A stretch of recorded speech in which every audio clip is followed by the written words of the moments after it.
जैन साथियों विराट ज्ञान में आपका पुनः स्वागत है। साथियों आइए आज पुनः एक नए चैप्टर के साथ हम आपके साथ प्रस्तुत हैं। 15 क्वेश्चंस का ये एक चैप्टर है और ये बहुत ही इंपॉर्टेंट लाजवाब यूपीएससी बीपीएससी या तो एसएससी आप टीचर्स बीपीएससी एग्जामिनेशंस सारे एग्जामिनेशन में ये सवाल पूछे जाते हैं और इसीलिए मैंने इसका कलेक्शन किया है। देखिए कितना ही सुंदर कलेक्शन है और ये सवाल हमारे सक्षमता परीक्षा में भी निश्चित रूप से रहने वाला है। ये चलिए शुरू करते हैं। पहला सवाल है साथियों, जरा ब्रश को ले लेते हैं। देखिए सर्वोच्च न्यायालय के न्यायाधीशों की अवकाश ग्रहण की सामान्य आयु है 58 नहीं, 62 नहीं, 65 वर्ष है। चलिए 65 वर्ष है, दिमाग में रख लीजिए। बहुत ही अच्छी सवाल है ये। अगर कहीं कुछ मिस्टेक होती है तो जरा कमेंट में आप जरूर बताइएगा। चलिए पुनः ब्रश लेता हूं। अगला सवाल है, किसी राज्य विधानसभा में अधिकतम सदस्य कितने हो सकते हैं? कितने सदस्य हो सकते हैं? 400, 450, नहीं 500 सदस्य हो सकते हैं, इससे ज्यादा नहीं हो सकते हैं।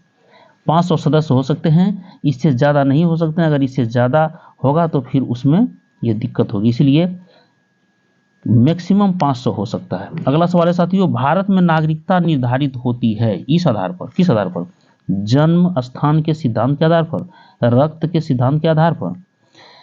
सी में है जन्म स्थान का सिद्धांत एवं रक्त का सिद्धांत, दोनों के आधार पर। ऑप्शन सी ही आपका बिल्कुल करेक्ट है। दोनों, अगर आप यहाँ जन्म लिए हैं, रक्त का सिद्धांत है और जन्म स्थान भी है, तो दोनों के आधार पर आपको नागरिकता यहाँ की मिल जाएगी। चलिए अगले सवाल, 4th नंबर सवाल पे हम लोग साथियों पहुंच गए हैं। केंद्रीय मंत्रीगण किसके प्रति उत्तरदायी होते हैं? राष्ट्रपति के प्रति? नहीं। राज्यसभा प्रति? नहीं।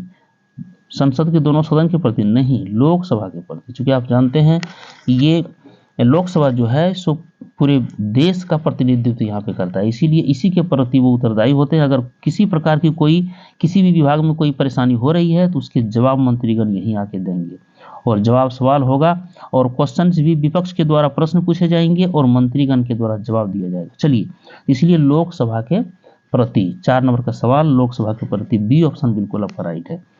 आइए अगला सवाल की ओर बढ़ते हैं साथियों। बहुत ही लाजवाब है, थोड़ा सवाल ये बड़ा था।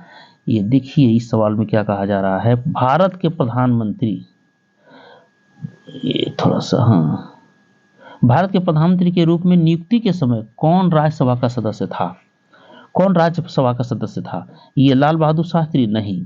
मोरारजी देसाई? नहीं। चरण सिंह? नहीं।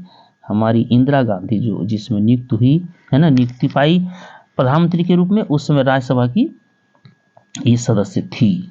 चलिए अगले सवाल की ओर बढ़ते हैं साथियों। बहुत ही महत्वपूर्ण सवाल का कलेक्शन है। देखिए बोरोबुदुर का प्रसिद्ध बौद्ध मंदिर कहाँ है? बोरोबुदुर का प्रसिद्ध बौद्ध मंदिर कहाँ है? सुमात्रा में? नहीं। बोर्नियो में? नहीं। फिलीपींस में? नहीं। जावा में है। बहुत ही फेमस मंदिर है बोरोबुदुर का प्रसिद्ध बौद्ध मंदिर, जावा में है। चलिए साथियों देखिए अगला सवाल आपके लिए है, मराठा प्रशासन में प्रधानमंत्री को कहा जाता है? मराठा प्रशासन में प्रधानमंत्री को कहा जाता है या था आप कह सकते हैं। चलिए इसका जवाब आपके पास है अमात्य नहीं, पंडित राव नहीं, पेशवा कहा जाता था साथियों, उसमें पेशवा कहा जाता था। चलिए बहुत ही लाजवाब आपका ये सवाल और जवाब है, इसीलिए पेशवा अर्थात ऑप्शन सी आप लगा दीजिए, ऑप्शन सी लगा दीजिए। बिल्कुल अगला सवाल आपके लिए आ गया है, द वेल्थ ऑफ नेशंस की रचना किसने की? द वेल्थ ऑफ नेशंस की रचना किसने की? डेविड रिकार्डो ने नहीं, रॉबर्ट ओवेन ने नहीं, जे.एस. मिल ने नहीं, एडम स्मिथ ने साथियों। ऑप्शन डी आप टिक कर दीजिए, ऑप्शन डी आप लॉक कर दीजिए। चलिए इस सवाल को देखिए, थोड़ा सा जूम कर लिए, अच्छा लग रहा है। भारत भारती के लेखक कौन थे? ना थे दे दीजिए, था नहीं, थे। भारत भारती के लेखक कौन थे? बहुत ही इंपॉर्टेंट ये सवाल है। लॉक किया जाए, किसे लॉक किया जाए? किसे लॉक किया जाए? जयशंकर प्रसाद को नहीं, प्रेमचंद को नहीं, दिनकर को नहीं, मैथिली शरण गुप्त को। वाह गजब का सवाल है ये, मैथिली शरण गुप्त भारत भारती के लेखक थे। चलिए अगला सवाल साथियों, इस सवाल के लिए आप भी अपने से सॉल्व करें और हमको बताएं कि कितना सवाल बना है, आप कमेंट में जरूर लिखिएगा। ग्लिम्पसेस ऑफ वर्ल्ड हिस्ट्री किसने लिखी? ग्लिम्पसेस ऑफ वर्ल्ड हिस्ट्री किसने लिखी साथियों? बहुत ही लाजवाब। क्या सुभाष चंद्र बोस ने? नहीं। मौलाना आजाद ने? नहीं। महात्मा गांधी ने? नहीं। जवाहरलाल नेहरू ने इसे लॉक किया जाए, option number A, option number A को लॉक किया जाए।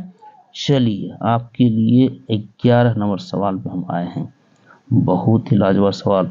फिर देखिए यहाँ पूछ रहा है हिंदी व्यू ऑफ लाइफ के लेखक कौन है। हिंदी व्यू ऑफ लाइफ की ये सब बुक की किताब जो है सो आती ही रहती है साथियों, इसलिए जरूर आप इसे नोट कर लीजिए, चूंकि ये भविष्य में किसी भी एग्जाम में आने वाला है, सक्षमता परिश्रम तो निश्चित आने वाला है। हिंदू व्यू ऑफ लाइफ के लेखक कौन, लेखक का नाम लिखें, लेखक का नाम लिखें।